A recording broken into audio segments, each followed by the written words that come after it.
Алес повертає назад. Ін'єста. І передача на вихід. Немає офсайду. Мессі, можна забивати. Мессі! Ікер Касільяс забирає перший момент. Там вже Жерар Піке. Хороша скидка, можна звідси бити по воротах. Бензема, удар! Вальдес забирає цей м'яч, але зараз буде з лівої ноги підкручувати. Навіщо штрафний майданчик? І небезпечний момент. Роналду та Пепе. Ставити такі сумнівні пенальті, рішення арбітр не стане.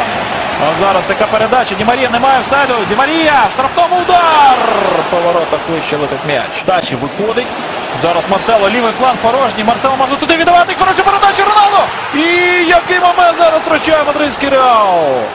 Реал у Барси. Мессі. Знову той же трюк. Прохід по центру і передача Мессі. Можна бити. Мессі. Удар! Касільяс! Браво! Касільяс відбиває.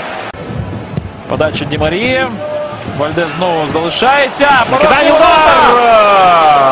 Ой-ой-ой.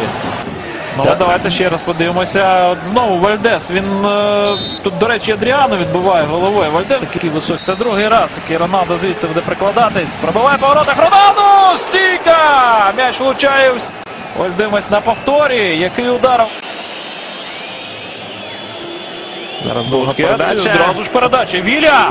Віля! На оперативний простір вривається Віля. Пенальті. О, яке рішення. Ну, давайте, по-перше, руку. За голову потягнув.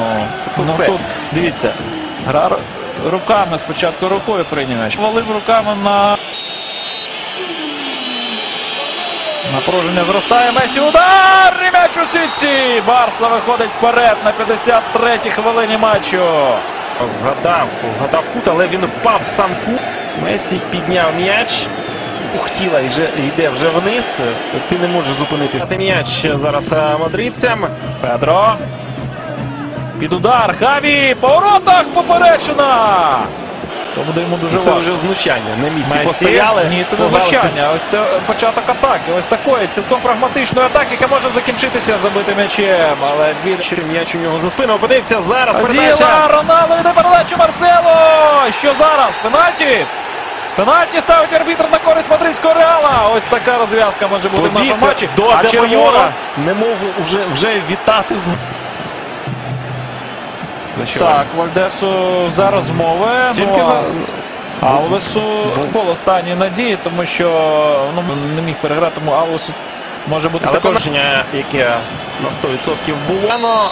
Роналду, відповідь Роналду повинна бути. Роналду, удар! 1-1! Забиває Роналду! Вперше в своїй кар'єрі ворота Барси.